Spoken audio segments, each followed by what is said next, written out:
Hi, everyone. Welcome to Office Hours, where we answer your questions 7 days a week. You can ask those questions in Makana, and we can ask the questions. You can vote on the questions. You can chat about the questions.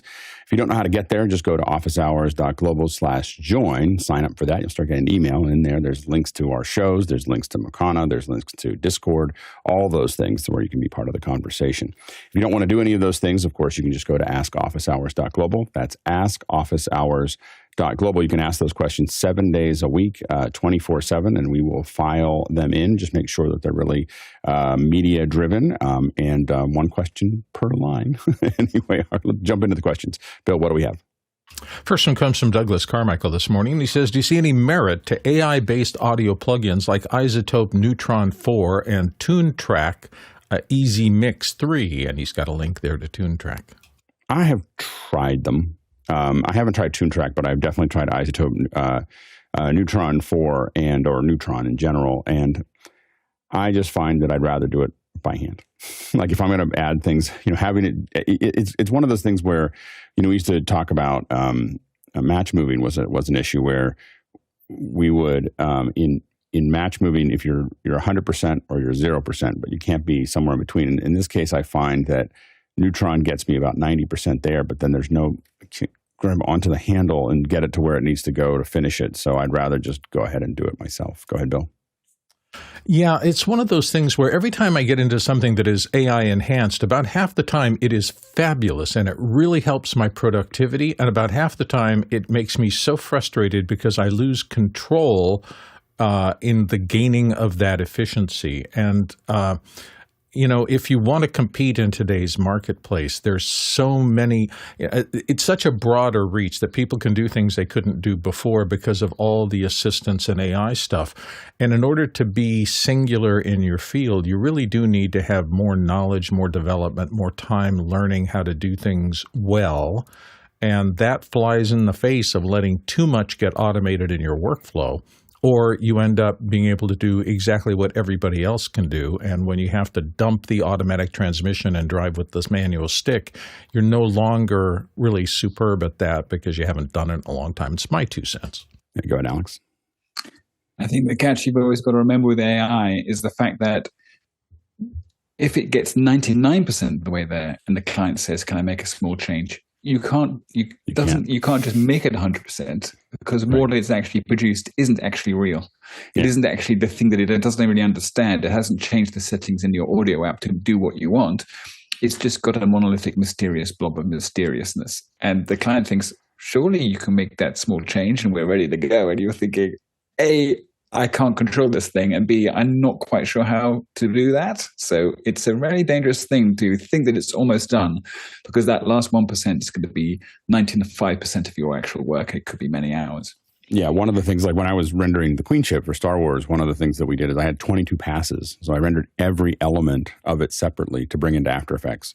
And so then we would stack those up on top of each other. And what that meant was that if we didn't like a certain part of it, a little more reflection, a little less reflection, a little more grit, a little less grit, it was a real-time slider.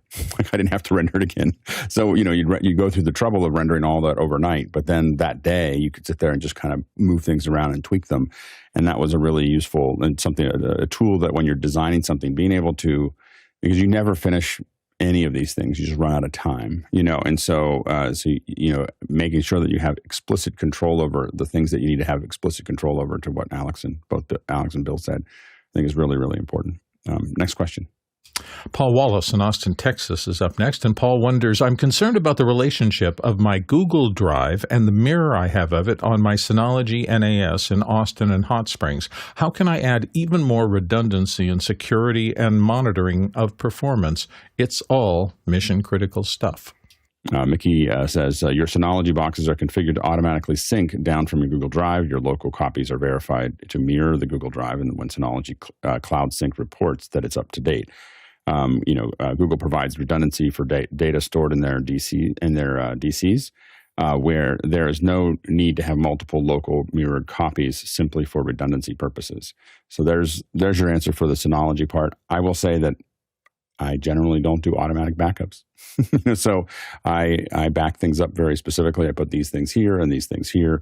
I find that just grabbing all of it, I find it to be a little bit, I just don't trust it, to be honest with you. And maybe I'm just It's an old way of thinking, but I like to manually move the things that I need to move where I need to move them. Next question. Vic Hernandez in Springfield, Missouri says, on the MV7 original version, should the LEDs be facing me or face away from me? I don't trust my diminished hearing. Thanks. I go, Bill.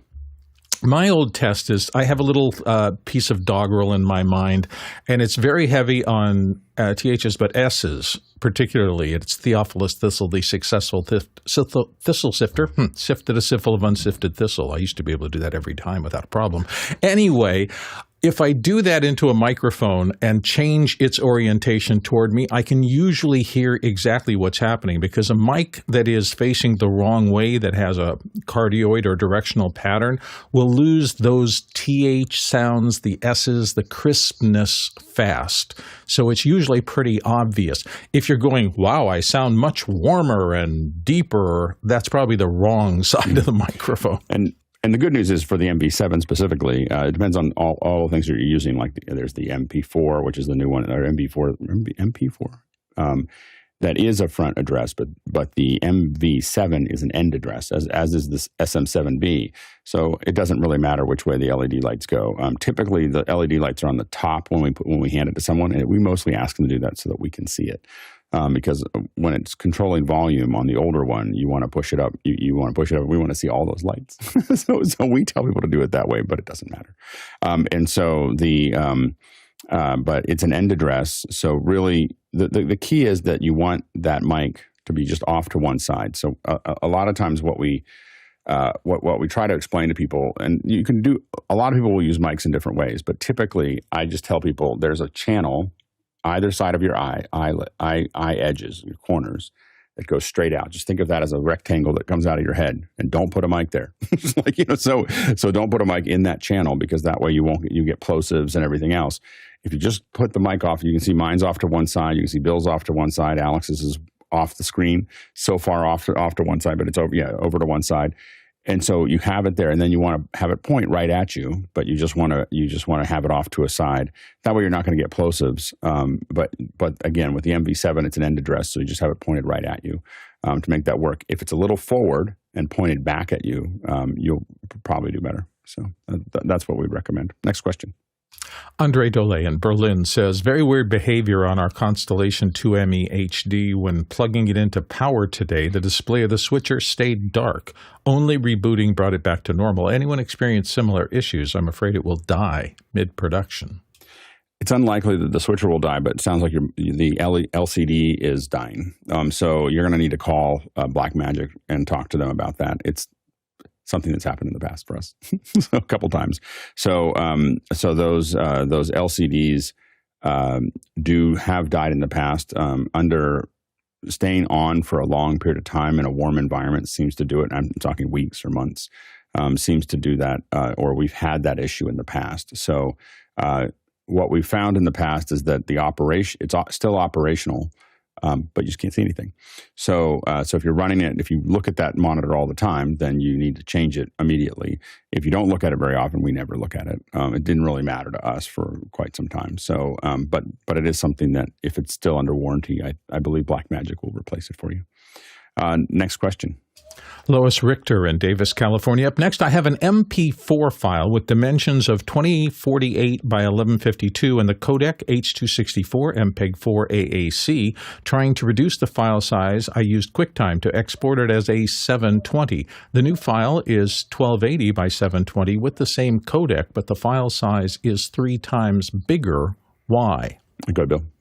Well, you say it has the same codec, but if it's grown that much, I would guess that it is not. The H.264 codec is pretty compressing. Do you think I'm in the right direction? It could be, yeah. So here's the issue is that there are two big sliders or two big things that affect your compression, and QuickTime is going to lean towards larger files. So QuickTime is usually not the best place to do it. If you want something free, you can get something like Handbrake. If you want to get geeky, you can use FFmpeg. Handbrake is just a front end for FFmpeg. It's a graphical interface for FFmpeg. But FFmpeg, you can literally write a script in a piped script in a terminal, and it will grab that file and do whatever you want it to do if you really want to get geeky. But otherwise, you can just use Handbrake, and it's free. What I use is compressor. Compressor is really fast and easy to use. I have a lot of settings. The two things you want to look at there are, the temporal compression as well as the spatial compression. So there's a quality slider. Now there'll be some automatic ones, but you can set to custom inside a compressor. And there are quality sliders there. And what you're looking for is you can turn the quality up and down, obviously. But the other thing that you can do is the temporal compression. Really, it's how many the main issue is how many keyframes what's the order of the keyframes? So how often? Is it every 30 frames? Is it every 60 frames? What a keyframe does is it writes a whole, you have a frame here and it writes this whole frame, and then it writes somewhere in the future, it writes another frame. And in between, you have what are called B frames and P frames, P frames and B frames. And these are, one is bidirectional and the other one looks forward. Or looks back, and so what you want to do is these are only partial frames. All the P and B frames are only partial frames between the keyframes. The more keyframes you add, the less tearing and other things that you might see because it was calculating those. But it also means the file gets bigger. And so what may have happened is you had a 2048 that had a keyframe every 100 frames or every 100 and 200 frames. If there's not a lot going on, a lot of us will turn that up because we can make the file a lot smaller. That was one of the ways with MacBreak. We used to set it to 200, but the problem is you get more tearing and other things if you have things that are, especially things that are moving slowly. It doesn't know what to do with that. So you have the quality and the spatial compression, and then you have the number of keyframes and the temporal compression. And those two things can dramatically, in the same codec, dramatically change the size of your file. And so my guess is that the number of keyframes, even if it's the same codec, the number of keyframes was different in your in the 2048. And it's so that's the thing to kind of look at. And Mickey also suggests Shutter encoder, which is good too. So those are some other encoders that you can look at to make that. But it's your spatial and temporal compression, even in the same codec, will make a dramatic difference. They're not all just ProRes or MP4 or whatever. There's tons of little settings inside of them. Next question. Chuck Hodges in Tuolumne, California. What's a good mixer for a two-person band that can support vocals, guitar, keyboard, backing track, and drums? The band will be playing in bars and small venues and use the venues sound system. Use the venue sound system. So the question there is, how are you delivering to the venue? So are you delivering a stereo mix to the venue, a mono mix to the venue, or are you delivering stems? Are you delivering all the tracks? So there's a bunch of different, questions there. So I guess I would say it depends on what you're delivering to the house. Are they doing that mix? Mickey said that a DM7C is nice with a small footprint. So I believe that's the Yamaha DM7C. What we see a lot of bands using are popular ones are obviously the X32, the XR18. These are ones that we see a lot of smaller bands use when I'm setting up and we're tying into what they have. The other one is the TF line from Yamaha. We see those inserted into those systems as well. Again, it depends on how you're delivering that back out, but those are probably the three most popular ones that we see. Most of them are racked because they're rack mountable because they are the band is kind of set and forget, or they want to use software to do it, or other things like that. So those are other things. Again, I'm assuming what you're doing is you're not trying to have someone actually move sliders around while you're doing that. If you are, then a DM3 or DM7C, that, as Mickey said, are great solutions. Go ahead, Bill. Yeah, I was also thinking a lot of times these are people who are kind of starting their career out. And so this is where mixers like Mackey's and the small Behringers used to reign supreme, that you can get much better quality. And you've been given some suggestions for some of the better brand names that'll last you. And that's all I'd think about is whether you're thinking about this, is the band really dedicated, the players, are they going to be together and do this for a long time? If so, investing in higher quality equipment will be a really smart thing because it'll last them a long time in their career. If they're just exploring this, if it's maybe young people or something like that, some of the less expensive mixers will probably do okay. You've got 4 sources there, so you probably want 6 or maybe 12 of something and a simple output that can be patched into the sound system. Like I say, is drums. drums. You have no idea what that means. Like when you say, there's drums. Like, there's not 4 sources. There's I have you have 5 sources. You have vocals and how many vocals. So how many people are singing. So that's right. And then you have the guitar, which probably 1, keyboard, which could be 1 or 2, backing track. So that's potentially 2 for stereo if you're doing a stereo backing track. Drums somewhere between 3 and 80. So, is it a drum kit though, or a backing track? Who knows? But it's like the drum. I mean, I've seen drums. The most typical I see are 6 to 9 mics for the drums. Yeah. Like that's kind of the range that we see for drums. But another one that we've seen for some of the smaller bands is also a Allen Heath CQ18T. It's a 16-channel mixer. It's got a little interface in the front. It's very compact. So that's another one that I saw just recently at a band using. So those are some other ones to think about as well. I don't think we have a definitive answer because you'd really have to give us exactly how many mics you're using. I mean, we need to know exactly what the track list is before we can tell you exactly what you probably should get. Go ahead, Alex. Of course, if you're just starting out, you may need nothing for the drums because they're going to be so loud in very small venues in which you'll actually be fighting the PA, and the PA will actually have to be fighting against a good drummer.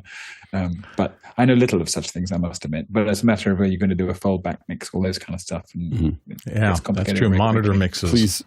Please consider in-ear. Like just it's. I mean, fold-back monitors are fine, but please consider in-ear.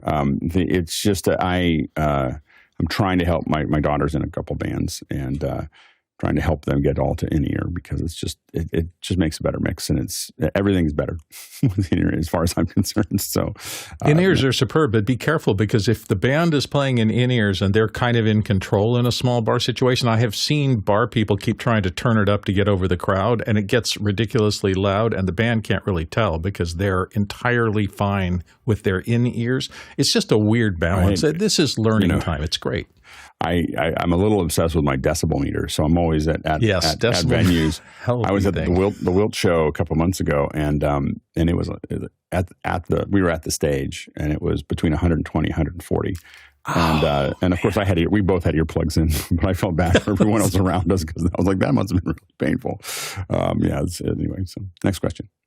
Paul Wallace, Austin, Texas. I'm in awe of production potential of this newest $199.95 US Elgato capture device.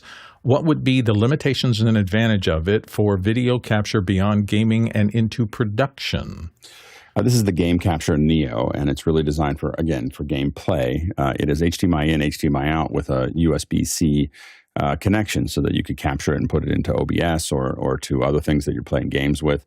It looks pretty impressive. I think that the big question we have when we start wanting to capture things is, does it have any, how does it handle the HDCP? So what does the handshake look like? Because it's a recorder or has the ability to do recording. You want to know whether that's going to turn some screens to black or do other things like that. So that's the thing that I would be concerned about there. Also heat. The Elgato capture cards have a history of having heat issues. So finding out whether that has that problem. They may have gotten through it, but we've had issues in the past with Elgatos overheating when they're run for too long. So with a gaming, you'd think that they'd work through that. But and this looks bigger than the ones that we had. The little cam links we had a lot of problems with. And we just kind of knew that if someone had a cam link, we had about 90 minutes before they would lose signal. So that's, it just depends on that. But otherwise, it looks like pretty impressive. $119. It says, Paul says $199. I went to search for it, and they're selling it through Target for $119, which is interesting. They're only selling through Target, so it's some kind of promotional deal. So I would definitely check that out. Next question. Harold Williams in Portsmouth, Virginia is up next. We're currently using Teradek's Prism Mobile to broadcast an RTMP stream live. I'm interested in using SRT, however, and I see that there is now a new TRT protocol. Have you heard from Teradek regarding that new TRT protocol? Yeah, we're testing some Prisms right now, and the TRT is Teradek's own version of SRT, as Ricky said as well here. And it is, but you really, if you're using TRT, you're going from Teradek to Teradek, not from Teradek to something else. So SRT is going to be more, TRT may be more reliable than SRT because they're owning both sides of the mix, but SRT is going to be more you can send it to anything that's going to accept SRT. So it just really depends. Oftentimes when, and I don't know this for a fact because we haven't tested it enough to know, but oftentimes when you own both sides of the hardware chain, you can make a transport that's more reliable. And so that could be the case here. SRT being generalized is more portable and easier to use, but may not be quite as reliable. And we're talking about, it being 95% reliable and one being 96 or 7% reliable. SRT is a pretty reliable transport system. The only one that we use over SRT is Zixi. And TRT is one, again, that we're testing. Next question. Next one comes to us from Vic Hernandez in Springfield, Missouri. And Vic says, Alex, when Leo mentioned your audio didn't have any top end, did you do anything besides changing the mic position? I did not. So I feel like it does. I mean, I think that I don't think my voice has a lot of high end. So anyway, I did move it away from me a little bit, and I don't know. We'll see if it makes any difference. It's hard for me to say. So anyway, next question. Jose Ramos in San Juan, Puerto Rico. I remember that the common sense choice for doing live video production was to choose hardware, an Atem Mini Xtreme and so forth, over software, vMix, Wirecast, and so forth. Is that still the case today, or is software and our OSs stable enough to pull it off? I do shows with software. We did one last night with software, and I use Mimo Live for some of the stuff I'm doing. I think that it works pretty well. I think that it is, if I don't do a lot of work that I get paid for with software. I know some people do. We're learning Vector, and I think that Vector is a good example of something that we may end up using for production. Generally, as soon as someone starts writing me big checks, I move to hardware pretty quickly. But I know that, but we are, growing into Vector specifically in the cloud. And I find, we treat that computer like an appliance. So it really is like a piece of hardware that just happens to have software. I mean, all the hardware has software of some kind. So that's the, that's kind of how we approach that process. So, but I don't, again, I think vMix is okay. I think Vector is the best cloud software we've used so far. And so that's kind of how I approach it anyway. So it just depends. There's definitely people who are doing it, but man, do I still see lots of software. Again, Vector has been really good for us on extra hours, but I still see a lot of stuff happen in software that doesn't happen in hardware. I will say though that the flexibility using Mimo Live that I've been using for our Friday show for Gray Matter with Michael Krasny, I love the flexibility. I love the ability to design things and have them and build an interface for it and do those things. And so I really get that. And I think that it's and I think that there is a huge advantage to that. I think that hardware could do a lot of those things. I think that, but I think Mimo really changed my thought process in how I do those things. But we're also going to be experimenting with, we experiment with all of them. So we do this show in hardware. We use Vector on extra hours. The fireside chats that I do are very much like Michael Krasny's, and we use Mimo Live. I think that David Paskin's thinking about doing one in eCam, and we like the fact that we're using different ones for all these different shows, so that we can, know where they all sit and know what we can do with which ones. Next question. Chester Sweeney's back with another QR code submission from Las Vegas, Nevada. In the market for an electric guitar, possibly a flying body, what are good places to get one under $300? Under $300 for a good guitar is eBay. You're not going to find it. You're not going to get a good electric guitar under $300. I only know this because my daughter now buys guitars. So she's in a couple bands and she has. You're in trouble. Yeah, exactly. She's in trouble. I'm making her work for him. That's true. I was talking to a friend of mine that was in a band in the 90s, and what he does, he's got a lot of guitars. I don't know. I mean, in his office, he had probably, 8 or 10 guitars, and he had a top 10 hit. so he can afford or he bought them then or whatever. But anyway, what he does is he buys. So there are like the Strats there are three. They're made in 3 different countries. So the Chinese Strat, the Mexican Strat, and the American Strat. And what he does, he said the Chinese ones are unusable, like as far as he's concerned. the Mexican ones, if you buy them, and then he's got a person that changes the pickup, replaces the pickups, and realigns all the frets. And he said when you do that, it's actually better than the American one at about the same price. But that's still more expensive. I think the American ones are in the 800 range or so. Next question. Alex Goulner in London and someplace else that I can see him today, which is unusual and great, says, after watching the Extra Hours Apple Vision Pro special, I got myself a gimbal in preparation to shoot spatial video on my iPhone, for a more heavy-duty dual-fisheye rig. What gimbal would you suggest? So what I would say there is a fisheye rig, I wouldn't get a gimbal. It's a tripod. That's a tripod thing. Like as soon as you start giving people the whole, if you fill up everything they can see. So when you're doing spatial with the phone, it's a 16:9, but it's in 3D. And by the way, just to push it, we thought we were going to be streaming today, but we're not. We're streaming tomorrow. We tentatively, if you have an Apple Vision Pro, we are tentatively streaming an interview and a couple songs with Brian Vander Ark from the Verve Pipe. So the Verve Pipe is playing locally, and I've worked with Brian in the past. And so we're going to do two things for the Apple Vision Pro tomorrow, which we think are both firsts. First is the interview with Brian, which I don't think anybody else has done live, like an artist, getting interviewed, and everything else will be using Makana. You can ask questions, all that stuff. And then the second thing that we're doing is that if all goes well, we're going to be wiring it up tomorrow. We're going to try to stream the whole concert to the Vision Pro from the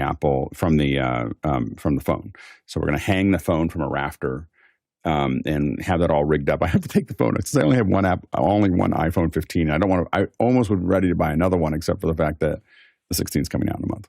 So anyway, we're going to hang it from the rafter, and then we'll go live from that right before doors open. You'll get to watch. You can sit and watch as much as you want, but we're going to try to stream the whole concert, which we also think is a first. And we're feeding production audio in. I don't know how it'll sound. It's the board. So, but that's happening tomorrow. So I'm really excited about spatial video. There are moments when I think I'm just like, it's all I want. This is all I'm going to want. I really like when the moments work, I'm super excited about it. So I'm constantly experimenting with it. I have the Osmo gimbal because we found that we can move the phone around. So if you have an iPhone 15 and you're doing spatial and it's 16:9, it's not filling up your whole space. I can move that camera around. I can actually get not super aggressive, but pretty aggressive about it. And we didn't find that in the testing that we've done so far that has been a problem. So you can move that gimbal around on a 16:9, but as soon as you move to the 180 dual eye, I would recommend people. A large percentage of people will get sick if you start moving it, and so you'll notice that most of the, and there's a question here about the record plant. We're not doing the record plant anymore. We're doing straight from Sweetwater, which is where the band's playing.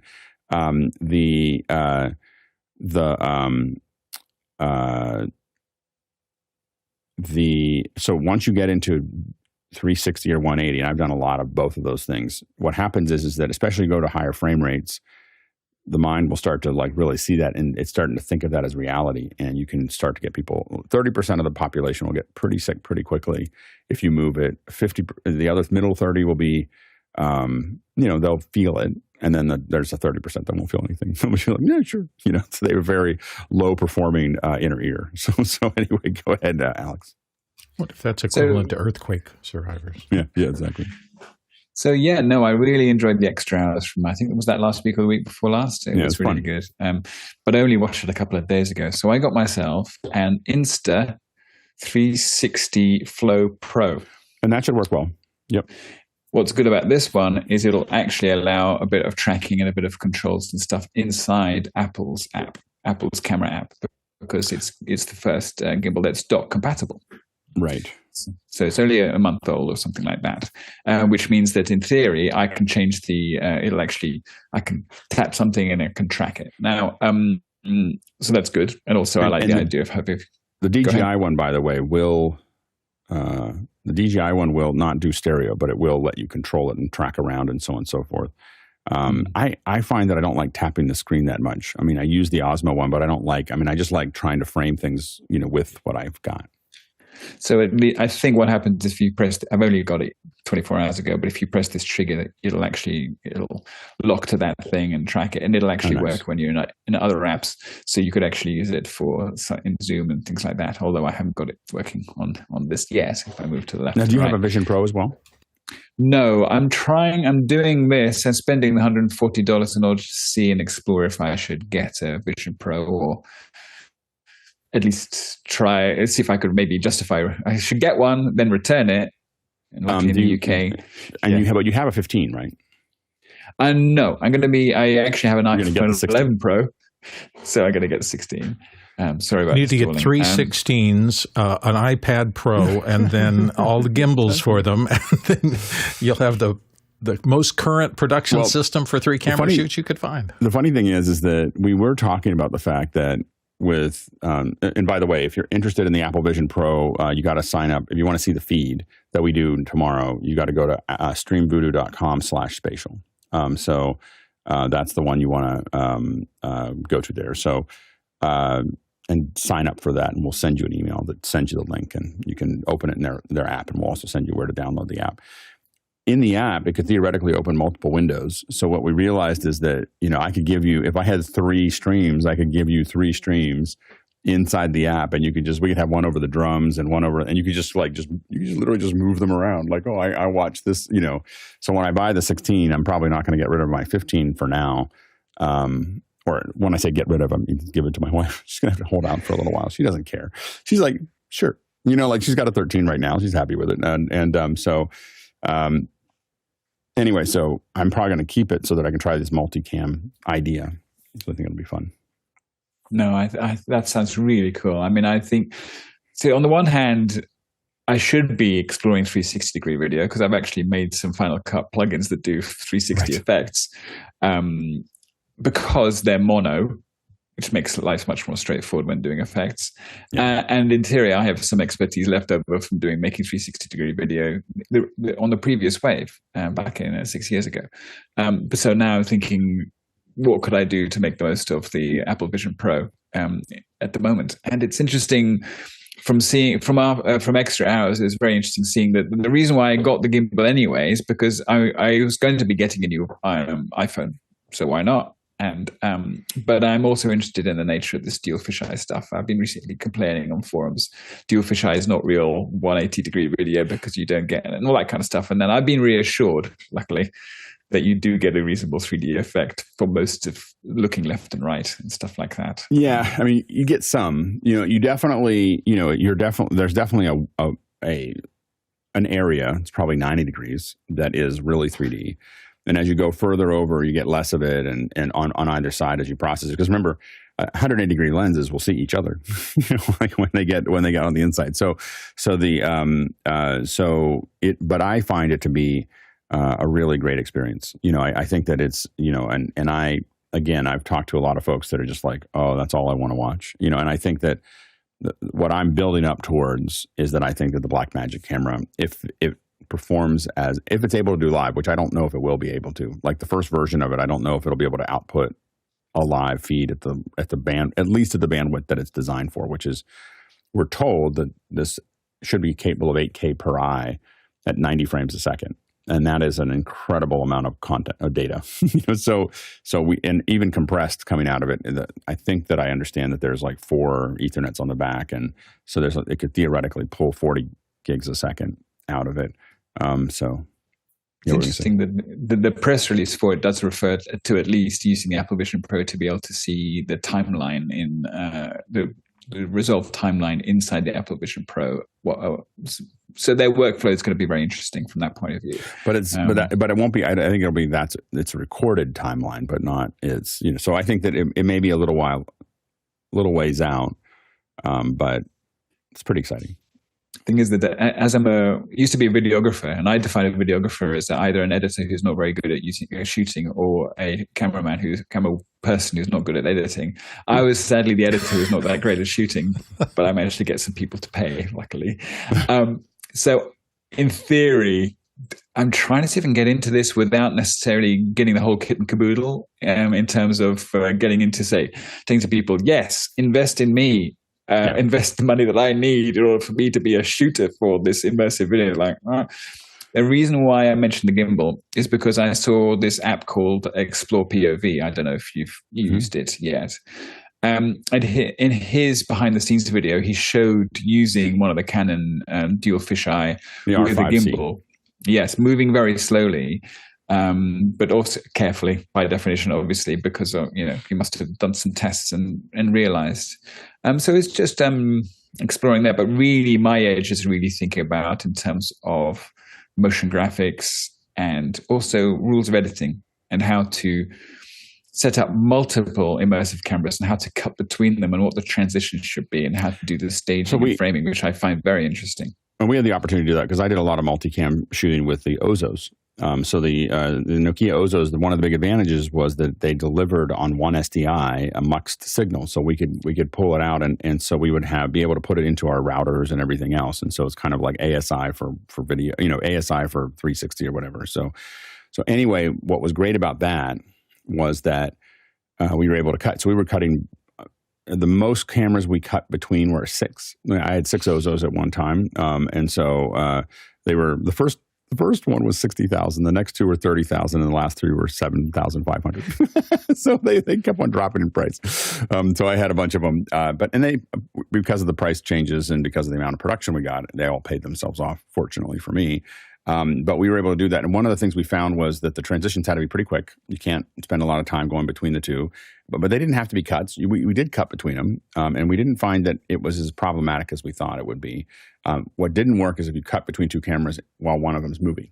That created a weird experience. The tricky part is that when you move the cameras, the immersive audio that we were using also needs to move, right? So the position of everything has changed. And so what we had to do was use GPIO to tie the Atem switcher into the Yamaha. At the time, I think we were using a QL or QL5.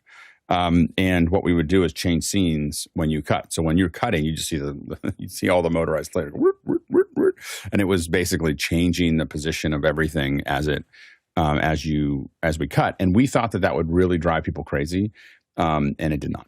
The one thing I will say about almost all production, but definitely 360, I learned not to make any assumptions. The only thing, things that we thought would work did not work. Things that we didn't think would work. And all you could do is test and test and test and test. And that's why we're doing some of what we're doing now, is just to see how does it look? What does it do?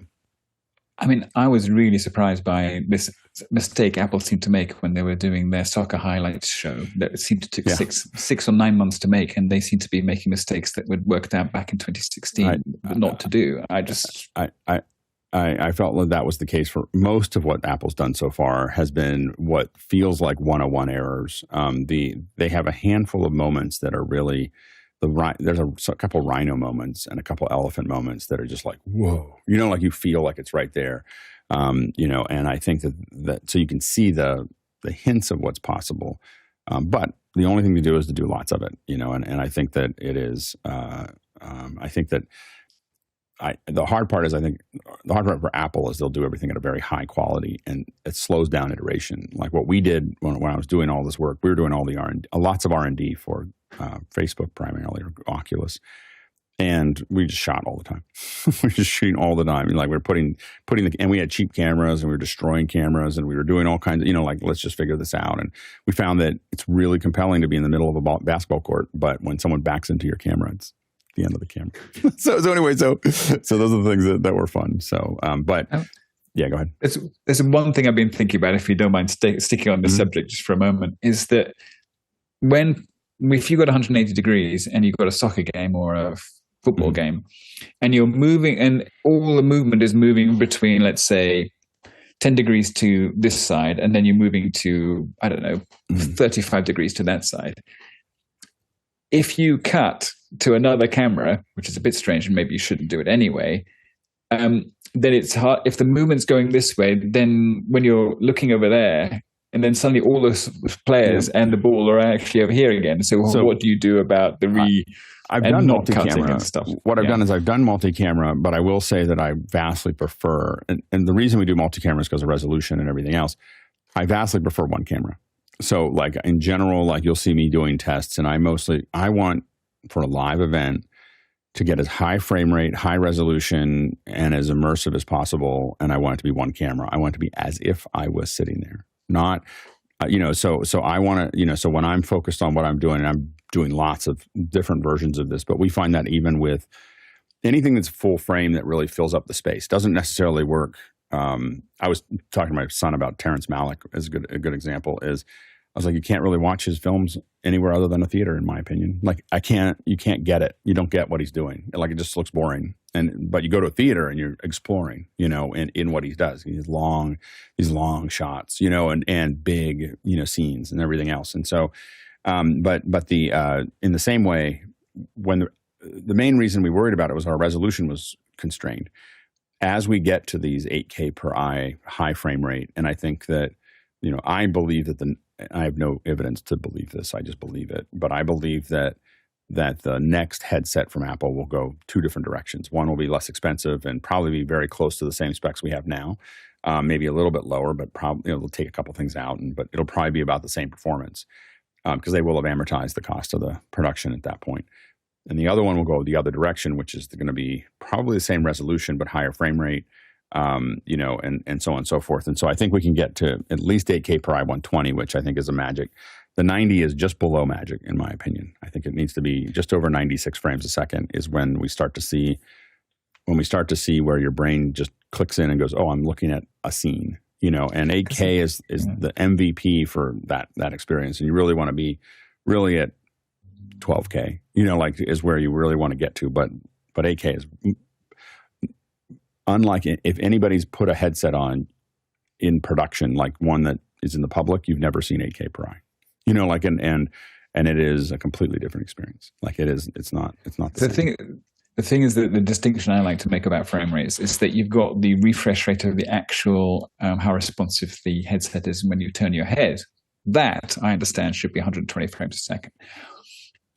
Because you need the responsiveness. If I do that and do this, I want it to be able to be fast enough to do it. But maybe the actual world I'm in doesn't necessarily have to be refreshed at 120 frames a second. I find that it does. I really, I find that it makes a difference. And we talked about, I had to eat some crow last night, I think, during the show, maybe before the show, during the show. Because I said, you don't need to do more than 30 frames a second. And I've learned now, after doing almost all my work is at 60 frames a second or higher now. And I find 30 and 24 to be horribly framey, and it's fine for film. It's fine for film. I feel like there's a certain aesthetic that film has that you can do that with. But please, no more film look on live streams. That is absurdly dumb. I'm just going to say it. I'm not going to say it to the person who who pays me to do it the next time. So I do it, but it's just it's just so bad. And so it is 60 frames a second is the minimum for live stream, in my opinion now, because it just makes you live wants frames, and film is fine with 24. It's okay, sure. So, and it does film looks filmic with 24. It's great. But live, when you want to have people feel like they're there, more and more and more frames, as many frames as you can afford to put in there is worth it for everything. Even if I'm sitting here talking to you, that we're at 30 frames a second right now, I wish it was 60, and we would feel more. We'd feel more together. Anyway, we'll jump on. It's good conversation. Next question. Peter Rosado is back from Las Vegas, Nevada. While visiting with John Ittelson, Guy and I looked at the NDI in the box, as the panel discussed this already, and he's got a link to it on YouTube. I don't know if we've discussed it here, but I think that I'd have to look at it. I don't think I can pull it up before we show it here. But I know that John's been working on a lot of these things, and so it's good for coverage. So we'll have to try to see if we can get them on. We should cover it. So let's find a time to have them on and talk about it. Next question. Next one comes from Paul Wallace in Austin, Texas. And the reason I sound a little confused, I'll get to that in a minute. Jeff Pulver is pushing something called vCon Revolution, is how he spells it in the top part, or virtualized conversations, and wondering if such a conversation would be like. Just what's up with this? But in the actual link, it says V1 Revolution. So I just wanted to make sure everybody understands that if you want to follow through. Yeah. So I looked at the website for this, and I think it's just what we do, but for people who are very stuffy. like, it's a very stuffy conversation of, oh, what are the kids doing here today? And then we've got some ideas, and let's see how this goes. And Alex is, of course, very upset with my, insulted by my half English accent. But it's just I don't think that this is. I mean, it probably has distinctions from what we're doing. They're probably talking. It looks like financial and bank and government, so they're probably talking a lot about security and verifiable whatever and all those things. And so I'm sure it has those things in it, but it looked very. It looked like what another, just folks that haven't done it are kind of looking from the outside in. So that's what that's kind of what it felt like when I looked at it. Next question. Did you search vCon Revolution or V1 Evolution? I just searched the link that was there. Oh, okay. So I just put the link in. Yeah. Still unsure. Fair enough. Henry Ramos, Yonkers, New York, said, heard Congress is going after TP-Link as a Chinese-owned company and required to share vulnerabilities with the government before notifying the public. Any concern with their routers and switches and so forth? I have some, and so obviously I'm not too concerned about it. But I mean, I think that if you were doing anything that requires security, I would be, concerned about any Chinese-owned company at this point. Like it's hard to avoid. But obviously, the government there has gotten pretty aggressive about getting into communications. So, but I think I wouldn't put a Chinese made hardware into something that needed to stay secret. So I guess that's what I would say there. Next question. Chris Sabato in Albany, Oregon. I picked up a 20 by 20 Blackmagic video router. What's the secret to changing the key labels? It comes with random device labels on the macro buttons. You should be able to do that through the setup. You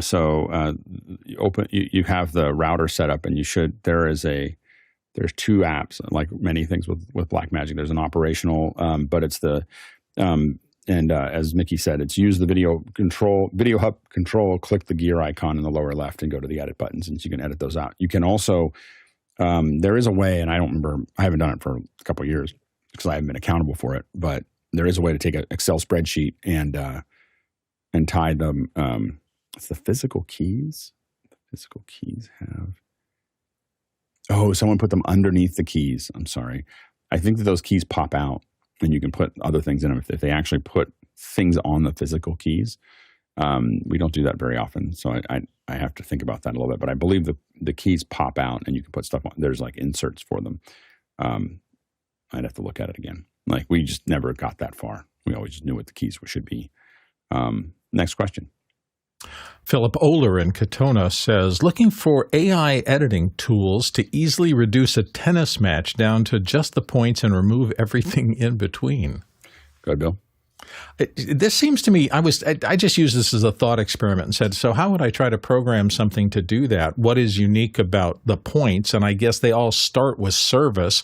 So if you have a camera on whoever's serving and their racket goes over a certain thing, you could probably have AI look at that and start it. But I was completely baffled as to when does a point end in tennis? There's no consistent, here's the end of that before maybe it's when they walk back to the service line and go back a certain amount of time, but that's variable. It just seemed like a tough thought experiment to me to make that an AI clean thing to be able to cut out just the points in an automated system. Maybe I'm wrong, but that's what I thought.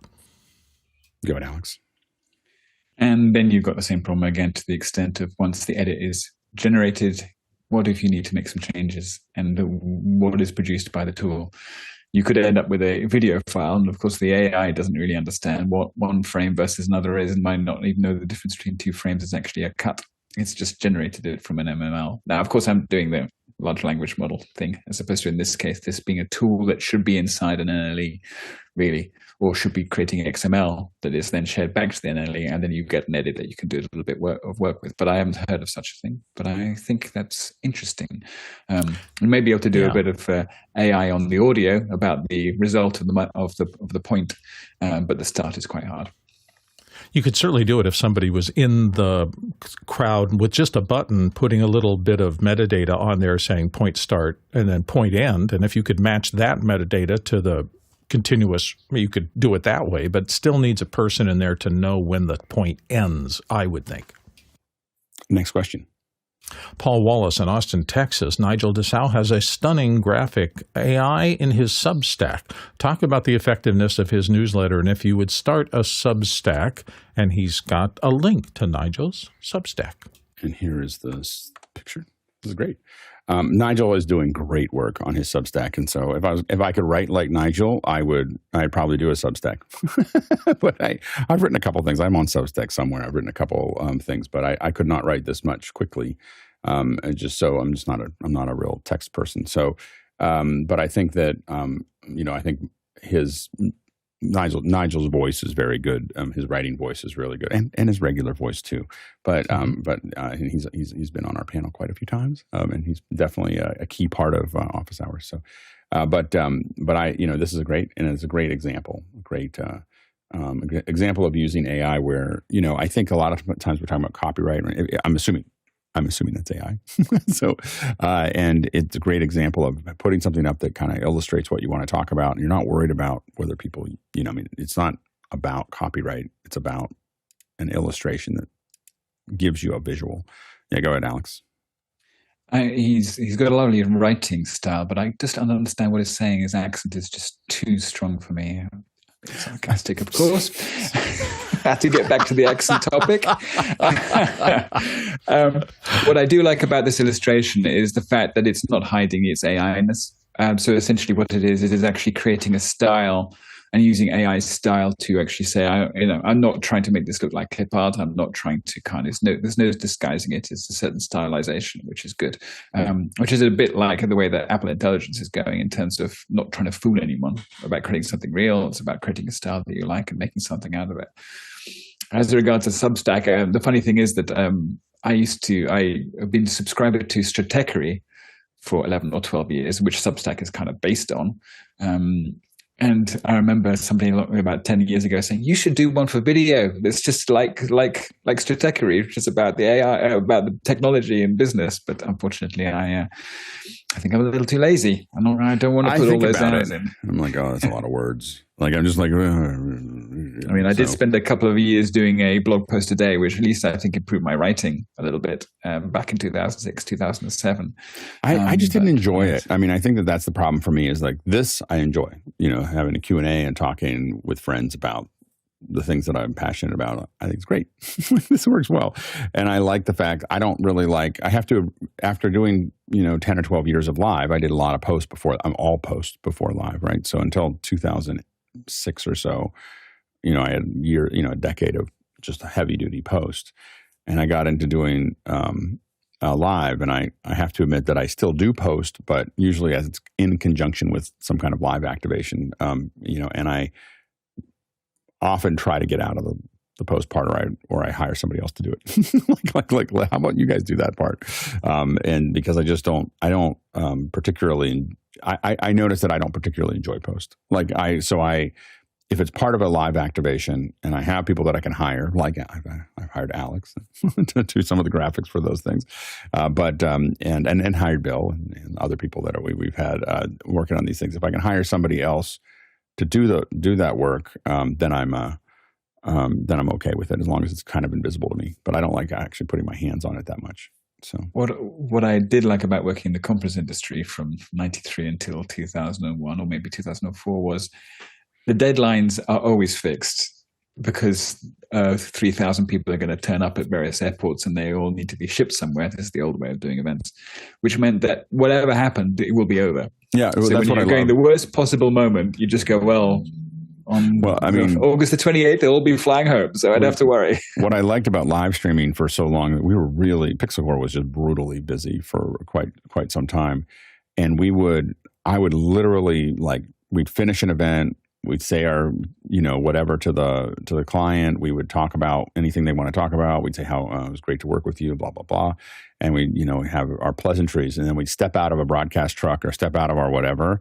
And I would immediately switch to the next show. That show was just I realized looking back at pictures, some of the shows I only remembered because I have pictures of them. So I take lots of pictures of what I'm doing because sometimes it was the only way I could remember that I did them, and I really like that rather than sometimes post can be it's just it's like death of 1,000 cuts sometimes. And so, it depends on the client. Some clients are pretty good at it, and some clients are like, I know we said to change this, but let's change it back. And then you get it back, and then let's change it forward. No, I really like that. And you get a lot of that back and forth. And so let's jump to the next question. We're in that time.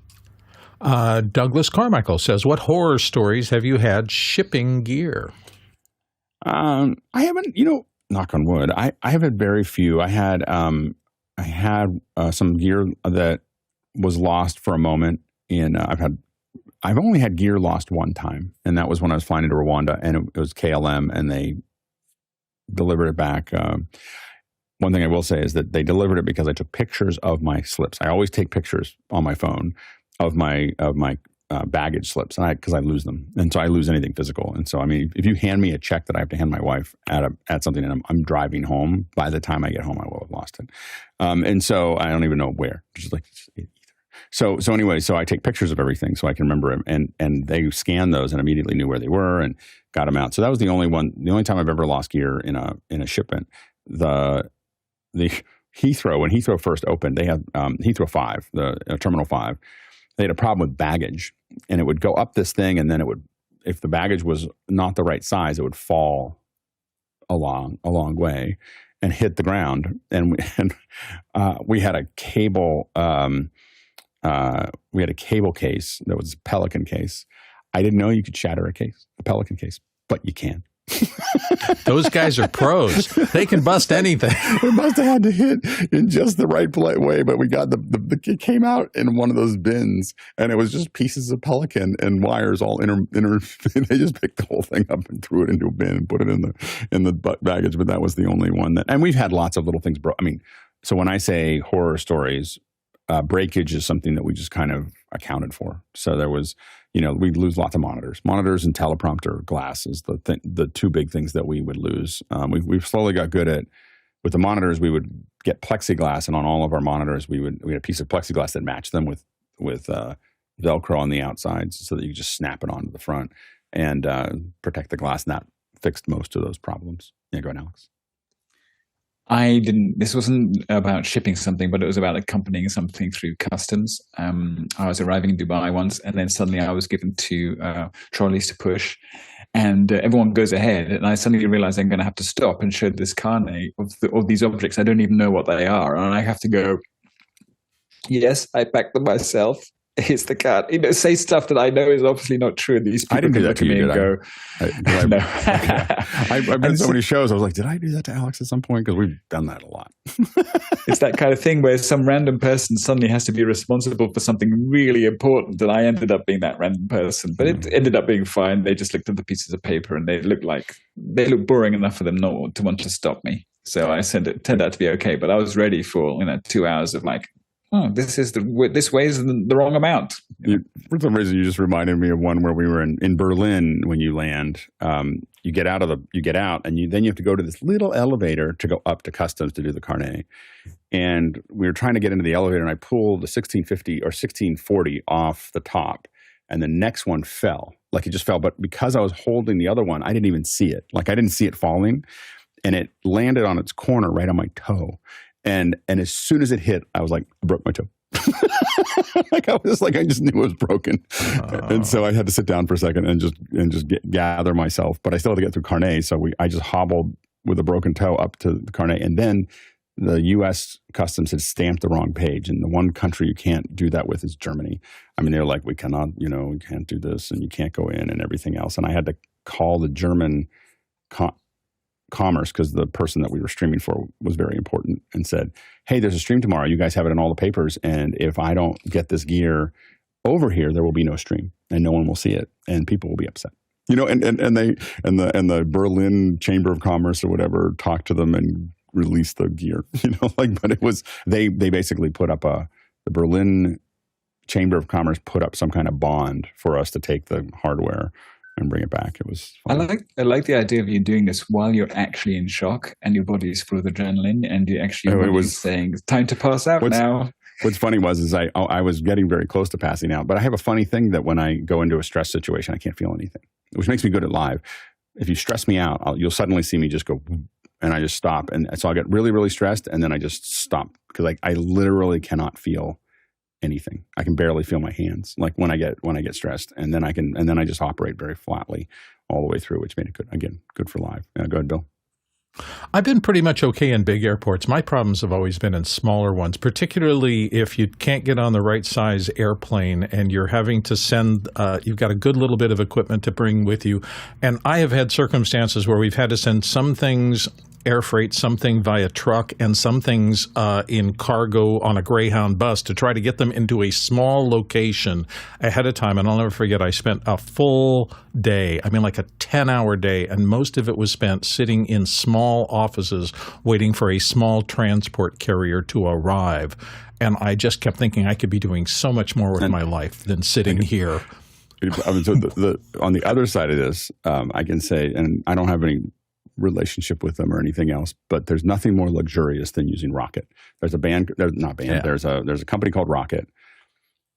They will come and they'll put your things on pallets, and then they will disappear. And all the carnets are managed, all the shipping's managed, and they will show up wherever they told you they would show up to the minute. I mean, like it was like we were in Davos, and there was 3 feet of snow that had freshly fallen over the last 2 days. And they were supposed to be there on, I don't know, Thursday at 4 p.m. or whatever. And we kept on telling people who were behind on the build, because they were building a whole building from scratch, for the show, for Aurora Economic Forum.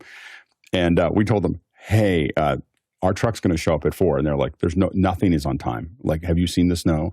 And I was like, it's Rocket. They're going to show up at 4. And 3:59, we can hear the truck coming up the road, boop, boop, boop, boop, boop, and it comes up and it pulls up, and there's all these pallets coming out, and everyone's panicking. And he's like, "We weren't ready for this." And I was like, "I've been telling you for 2 days they're going to be here at 4." So because they under promise and over deliver all the time, and so that that truck was probably there the day before, half a day before, just parked waiting to pull in on time. Like that's how they operate. They're expensive. It's not a cheap way to move things around. But if you just really want to get there and you want it to come in one piece, it's usually a pretty good thing. Anyway, if we pushed your question back, a quick reminder, we do 1 hour when we do Q&A. If we push your question back, you can always bring it in the next day, and we'll address it or bring it in some other day that makes sense. It's in your notes inside of Mokana. And if it's a QR code question, we push it back, we'll push it back in. And that's why it's really important to vote on questions. So go ahead and, but thank you so much to the producers for all the questions that you asked. This is a great conversation. And it's mostly your fault. The other people's fault it is the panelists. Thank you so much for being here. It's a great panel today. It was not a huge panel, but a fantastic one. So thank you to Bill and Alex for joining me for a great conversation. And we really appreciate you being here. We can't do this without you. I don't think I can sit there and answer all. I thought I could. When we started this, I thought I could answer all the questions. It was office hours, and I answered the questions. It's much more fun with more people. So even a couple. So anyway, thank you so much for being here on the show. And thanks to the incredible team on the back end that makes all this possible. There's people that are editing and planning and developing and all the pieces that make this work that aren't even connected to the show. They're connected to announcements and Discord and emails and all this stuff. There's just a lot going on there. And we really appreciate everybody's contribution. Today, the Twilight Traversal, if we had done this in person and walked around and answered all these questions, we would have covered 46,000 miles. That's 73,000 kilometers. And that is 361 million bananas for scale. All right, let's go ahead and jump into After Hours. So good to have you, Alex. It's great to see you. Thank you. Yeah, no, I kind of I've been seeing things roll around, and I've been looking at stuff, and I looked at the Voodoo stream from the last studio show for this week. Right. So I saw the staging thing you were talking about. It was really interesting about having stuff at an angle, having things there, and so yeah, it's interesting. I kind of but I think I just like the idea of working out visual language, the visual language of immersive. Well, that's one of the reasons that it's definitely one of the reasons that and the only way to do it is, I've told this story before, but when I went out to shoot textures, I talked to a matte painter and asked him what any tips, and he's like, just take a lot of photos, and it turns out so important to just go out and take photos, just take, and or images or videos. That's why I'm doing what I'm doing now. And you start going, oh, that